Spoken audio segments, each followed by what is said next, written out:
Hemavathi express link canal ಕಾಮಗಾರಿ ಬಗ್ಗೆ ರಾಮನಗರಕ್ಕೆ ನೀರು ಬಿಡದಂತೆ ರೈತ ಮುಖಂಡರು, ರಾಜಕೀಯ ಮುಖಂಡರು ಸಭೆ ನಡೆಸಿದರು. ಸಭೆಯಲ್ಲಿ ಹೇಮಾವತಿ ನೀರು ಏನಾದರೂ ರಾಮನಗರ ಹಾಗೂ ಮಾಗಡಿ ತಾಲೂಕಿಗೆ ಹೋದರೆ ಮೊದಲು ಮೋಸ ಆಗುವುದು ಗುಬ್ಬಿ ತಾಲೂಕಿನ ಜನತೆಗೆ. ಅವೈಜ್ಞಾನಿಕವಾಗಿ ನಡೆಯುತ್ತಿರುವ ಈ ಕಾಮಗಾರಿಯನ್ನ ನಿಲ್ಲಿಸಲು ನಾವೆಲ್ಲ ಹೋರಾಟ ಮಾಡಬೇಕೆಂದು ರೈತ ಸಂಘದ ತಾಲೂಕು ಅಧ್ಯಕ್ಷ ವೆಂಕಟೇಗೌಡ ತಿಳಿಸಿದರು. ನಂತರ ಜೆಡಿಎಸ್ ಮುಖಂಡರಾದ ಕಳ್ಳಿಪಾಳ್ಯ ಲೋಕೇಶ್ ಮಾತನಾಡಿ, ಡಿಕೆ ಶಿವಕುಮಾರ್ ಅವರು ಮುಂದೆ ರಾಜ್ಯದ ಮುಖ್ಯಮಂತ್ರಿಯಾಗಲಿದ್ದಾರೆ. ಅವರು ಕೇವಲ ರಾಮನಗರ ಹಾಗೂ ಮಾಗಡಿ ತಾಲೂಕಿಗೆ ಸೀಮಿತವಾಗದೆ ರಾಜ್ಯದ ಎಲ್ಲ ರೈತರ ಹಿತ ಕಾಯಬೇಕು. ಹೇಮಾವತಿ ನೀರನ್ನ ಯಾವುದೇ ಕಾರಣಕ್ಕೂ ರಾಮನಗರಕ್ಕೆ ಬಿಡುವುದಿಲ್ಲವೆಂದು ತಿಳಿಸಿದರು. ರೈತ ವಿರೋಧಿ ಕಾಂಗ್ರೆಸ್ ಸರ್ಕಾರಕ್ಕೆ, ರೈತ ವಿರೋಧಿ ನೀರಾವರಿ ಮಂತ್ರಿಗೆ, ರೈತ ವಿರೋಧಿ ಕಾಂಗ್ರೆಸ್ ಸರ್ಕಾರಕ್ಕೆ, ರೈತ ವಿರೋಧಿ ಜಿಲ್ಲಾಡಳಿತಕ್ಕೆ ಪೂರಕವಾಗಿ ಸರ್ಕಾರ ಮತ್ತು ಪೊಲೀಸ್ ಇಲಾಖೆ ಅದೇನೋ ವ್ಯವಸ್ಥೆ ಮಾಡ್ಕೊಳ್ಳುತ್ತೋ ನಮ್ಗೆ ಅದು ಬೇಕಾಗಿಲ್ಲ. ಅವ್ರೆಷ್ಟು ಹತ್ರ ಪೊಲೀಸ್ ತರಲಿ, ನಾವು ಎಲ್ಲವಕ್ಕೂ ರೆಡಿಯಾಗಿ ನಾವಲ್ಲಿ ಕಾಮಗಾರಿಯನ್ನು ನಿಲ್ಲಿಸಂತ ಒಂದು ವ್ಯವಸ್ಥೆಯನ್ನು ಮಾಡ್ಕೊಬೇಕು. ದೊಡ್ಡ ಹೊಳೆ ತಮಿಳುನಾಡಿಗೆ ಹೋಗುತ್ತೆ, ಎಷ್ಟು ರೈತರು ಹೋರಾಟ ಮಾಡ್ತಾರಪ್ಪ ಅಂತಾನೆ. ನಮ್ದು ಯಾವುದೋ ಒಂದು ಚಿಕ್ಕ ಕಾಲುವೆ ಇದು, ಎಷ್ಟು 100 ಕಿಲೋಮೀಟರ್ ಹರ್ಕೊಂಬಂದಿರೋದು ಚಿಕ್ಕ ಕಾಲುವೆ. ಆ ಕಾಲುವೆನ ನಮ್ಗೆ ಉಳಿಸ್ಕೊಂತ ಯೋಗ್ಯತೆ ನಮ್ಗಿಲ್ಲ ಅಂತ ಹೋದ್ರೆ ನಾವು ಬದುಕಿದ್ರಷ್ಟೇ ಸತ್ರಷ್ಟೇ ಈ ತಾಲೂಕಿನಲ್ಲಿ. ಯಾಕೆಂತಂದ್ರೆ ಇಲ್ಲಿ ಬೋರ್ವೆಲ್ ಹಾಕಿದ್ರೆ ಬರೋದು ಹೇಮಾವತಿ ನೀರು. ನೀವು ತಿಳ್ಕೊಂಡಿರ್ಬೋದು, ಯಾವುದೋ ಮಳೆ ನೀರು ಬರ್ಬೋದು, ಅದು ಬರ್ಬೋದು ಅಂತ ಕೆರೆನಲ್ಲಿ ಚಾರ್ಜ್ ಮಾಡಿದ್ದಾರೆ, ಅದೆಲ್ಲ ಬರ್ತದೆ.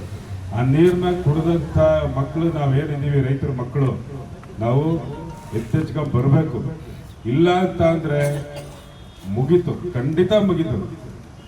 ದಯಮಾಡಿ ಏನೋ ಸುಮ್ಮನೆ ಏನೋ ಸೀಮಿತ ಅರೆಸ್ಟು ಇದಕ್ಕೆ ಖಂಡಿತ ನನಗೂ ನಿಜವಾಗ್ಲೂ ಬೈಕೊಂಬಂದಿವಲ್ಲ ಅವ್ನು ಯಾವನಪ್ಪ ಅವನು ಸೆಡೆ ಅಂತ. ನಿಜವಾಗ್ಲೂ ಈ ಥರ ಏನಿದು ನಡೆದಿಲ್ಲ, ಅದಕ್ಕಂತೂ ನಿಜವಾಗ್ಲೂ ನಮಗಂತೂ ಇಂಟ್ರೆಸ್ಟ್ ಇಲ್ಲ. ನಾಳೆ ದಿನ ಅವ್ರೇನೋ ಹೇಳ್ತಾ ಇದ್ರು ಸುಮಾರು ಜನ, ನಾಳೆ ದಿನ ಏನು ನಮ್ಮನ್ನ ಕಾಯೋರು ಏನು ಅಂತ. ಅದಕ್ಕೆಲ್ಲ ಯಾರು ತಲೆ ಕೆಡಿಸ್ಕೊಳ್ಳೋ ಅವಶ್ಯಕತೆ ಇಲ್ಲ. ಯಾಕೆ ಅಂತಂದ್ರೆ ಇಲ್ಲಿ ಯಾರು ಕೈಲಾಗ್ದಾರೆ ಇರೋರಿಲ್ಲ, ಅವ್ರವ್ರ ತಕ್ಕನಾಗೆ ಗಟ್ಟಿ ಇರೋರೆ. ಅವನು ಬರ್ತೀರ, ಪೊಲೀಸರು ಬರ್ತೀರ ಬನ್ನಿ, ಆಫೀಸರ್ ಬರ್ತೀರ ಬನ್ನಿ, ಎಸ್ ಪಿ ಬರ್ತೀರ ಬನ್ನಿ, ಯಾವಂತ ಕತ್ತಿರ ಬಂದು ನಿಂತ್ಕೊಂಡು ಅಂತ ಹೇಳಿದ್ರೆ ಅವಾಗ ನಮಗೆ ಧೈರ್ಯ ಬರ್ತದೆ, ನಮ್ಮಿಂದ ಬರೋರು ಧೈರ್ಯ ಬರ್ತದೆ. ಅವ್ನು ಕುಂಡ್ಕೊಂಡ್ ಬರೋರು ಬರ್ತಾನೆ, ಧೈರ್ಯ ತಾನು ಕೊಲಿರ್ಕೊಂಬರ್ತಾನೆ, ಅವನು ಹೊಡಿಬೇಕು ಅಂತ ಹೇಳ್ತಾರೆ. ನಾವೇ ಇಲ್ಲ ಅಂತಂದ್ರೆ ಈಗ ನಮ್ಮ ಗೌಡ್ರು ಹೇಳಿದ್ರು 25 ಜನ ಕರ್ಕೊಂಡು ಹೋದಂದ್ರೆ ಅವರು ಇವ್ರು ಇರೋರೇ ಇಷ್ಟು ಅಂತ ತಿಳ್ಕೊತಾರೆ. ನಮ್ಮಲ್ಲಿ 50,000 1 ಲಕ್ಷ ಜನ ಸೇರ್ತೀವಿ, ಗೊತ್ತಾಯ್ತಾ? ಆ ಥರ ನಾವು ಟಾರ್ಗೆಟು. ಆ ಥರ ನೀವು ಇವತ್ತು ನಾಳೆ ನಾಡಿದ್ದು ಪ್ರೆಸ್ ಮೀಟ್ ಮಾಡಿ, ಎಲ್ಲ ತಾಲೂಕಲ್ಲಿ ಪ್ರೆಸ್ ಮೀಟ್ ಮಾಡಿ, ಒಂದು ಕಮಿಟಿ ಮಾಡಿ, 10 ಜನ ಯಾವಾಗಲೂ ಅವ್ರ ಮುಖ ಇರಲೇಬೇಕಲ್ಲಿ. ಯಾರೇ ಎಲ್ಲೇ ಪ್ರೆಸ್ ಮೀಟ್ ಮಾಡ್ರು ಇಡೀ ಜಿಲ್ಲೆ ಲೀಡರ್ಗಳ ಮುಖ ಅಲ್ಲಿ ಇರಬೇಕು. ರೈತರು ಏನು ಮುಂದೆ ನೀರು ಬಂದು ಒಳ್ಳೇದಾಗ್ತದೆ ಅಂತ ನುಗ್ಗಿ ಬರೋರು ಪಾಪ ಹೋರಾಟ ಮಾಡಿ ತುಮಕೂರು ಜಿಲ್ಲೆಗೆ ಏನೋ ಒಂದಿಷ್ಟು ಕುಡಿಯೋಕ್ಕೆ, ಮತ್ತೊಂದಿಗೆ ಇನ್ನೊಂದಿಗೆ ಬೆಳಗ್ಗೆ ಎದ್ದು ಬೇಕೇ ಬೇಕು, ಅವಶ್ಯಕತೆ ಇಲ್ಲ. ಮುಂದಿನ ದಿನದಲ್ಲಿ ಇದಕ್ಕೂ ಅನಾಹುತ ಆಗುತ್ತೆ. ತಿಳ್ಕೊಳ್ಳಿ, ನಮ್ಮ ರೈತ ಬಾಂಧವರು ಬೆಳಗ್ಗೆ ಎದ್ದು ಇದಕ್ಕೂ ಅಂತೂ ಅನಾನುಕೂಲ ಆಗುತ್ತೆ, ಅಂಥ ಪರಿಸ್ಥಿತಿ ಬರುತ್ತೆ.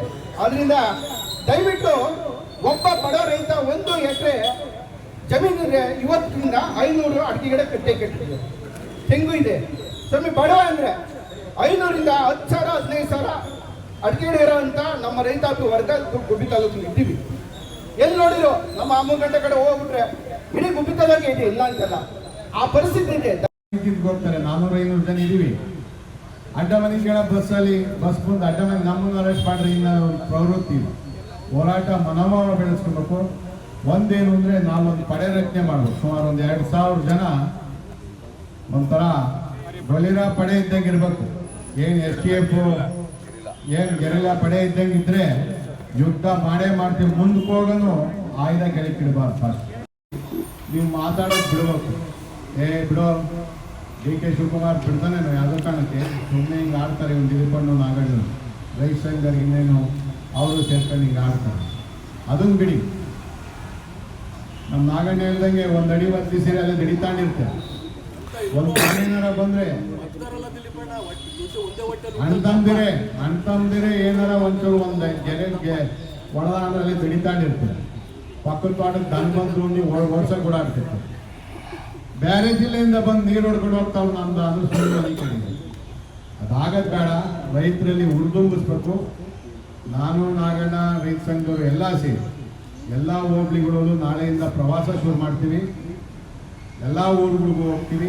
ಪಾಂಪ್ಲೆಟ್ಗಳು ಪಾಂಪ್ಲೆಟ್ ಹೊಡ್ಸಿದೆ, ಪಾಂಪ್ಲೆಟ್ಗಳು ತಗೊಂಡು ಹೋಗ್ಬೇಕು. ವಾಲಂಟ್ರಿ ಏನು ನಮ್ಮೂರು ದೇವ್ರ ಕಾರ್ಯಕ್ರಮ ಪುರ ಮಾಡ್ತೀವಲ್ಲ ಹಂಗೆ ವಾಲಂಟ್ರಿಗೆ ಮನೆ ಪಾಂಪ್ಲೆಟ್ಗಳು ತಲುಪಿಸ್ಬೇಕು. ಈಗ ಯಾವುದು ಬೂತ್ ಖರ್ಚು ಪಾತ್ ಖರ್ಚು ಕೊಡಲ್ಲ ಆಮೇಲೆ ಹೇಳಿದ್ದು. ಇನ್ನು ಈ ಸಂದರ್ಭದಲ್ಲಿ ಲಿಂಗಪ್ಪ, ವೆಂಕಟೇಗೌಡ, ದಿಲೀಪ್ ಕುಮಾರ್ ಸೇರಿದಂತೆ ಮುಖಂಡರು, ಕಾರ್ಯಕರ್ತರು ಭಾಗಿಯಾಗಿದ್ದರು.